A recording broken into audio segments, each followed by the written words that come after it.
বাসী, সম্মানিত কাঠালিয়াবাসী, কাঠালিয়া উপজেলাবাসীর উদ্যোগে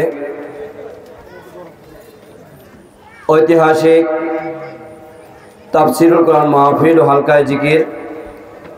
আপনারা জানেন আমাদের তাফসিরুল কোরআন মাহফিলের প্রথম 4 দিন ধারাবাহিকভাবে নির্ধারিত আয়াতের উপরে তাফসির অনুষ্ঠিত হয় এবং পঞ্চম দিন ওয়াজ মাহফিল হয়ে থাকে।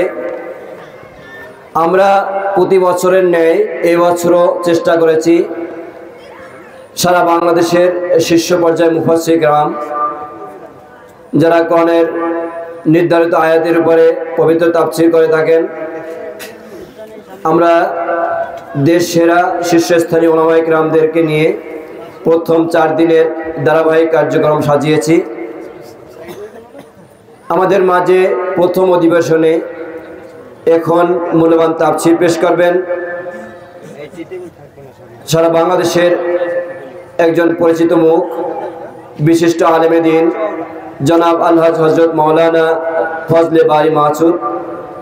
তিনি ঢাকা জামিয়া সাঈদিয়া মাদ্রাসার সুযোগ্য সম্মানিত প্রিন্সিপাল এবং একজন জাতীয় পর্যায়ের মুফাসসির। হুজুর সূরা বাকারার 104 নং থেকে 204 নম্বর থেকে 207 নম্বর আয়াতের মূল্যবান তাফসির পেশ করবেন। সুতরাং আমরা এখনো যারা বাজারে, চায়ের দোকানে, বিভিন্ন আড্ডায় মগ্ন আছি, সবাইকে সবিনয় অনুরোধ জানাচ্ছি অতি দ্রুত মাহফিল ময়দানে এসে মাহফিলকে সুন্দর ও সার্থক করে তুলুন।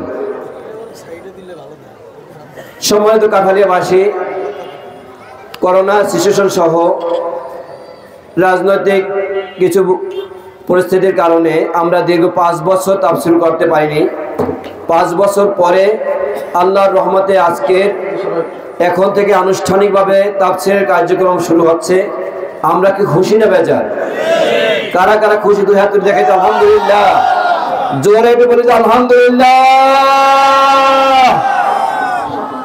সম্মানিত কাঠালিয়াবাসী, কোরআনের তাফসির বন্ধ হলে শয়তানের মন খুশি হয়, কি কথা ঠিক না? খুশি হয় কারা? মুমিন, মুত্তাকিন, আল্লাহওয়ালা বান্দারা মনে কষ্ট পায়, কি কথা ঠিক না?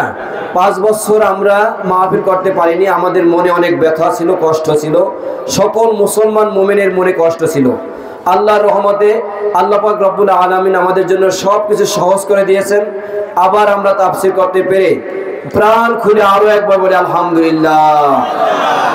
এ পর্যায়ে আমাদের মাঝে মূল্যবান তাফসির পেশ করছেন জনাব হযরত মাওলানা প্রিন্সিপাল শেখ ফজলে বারী মাসুদ। হুজুরের নির্ধারিত আয়াত সূরা বাকারার 204 নম্বর থেকে 207 নম্বর আয়াত। হুজুরকে তার মূল্যবান তাফসির পেশ করার জন্য সবিনয় অনুরোধ জানাচ্ছি।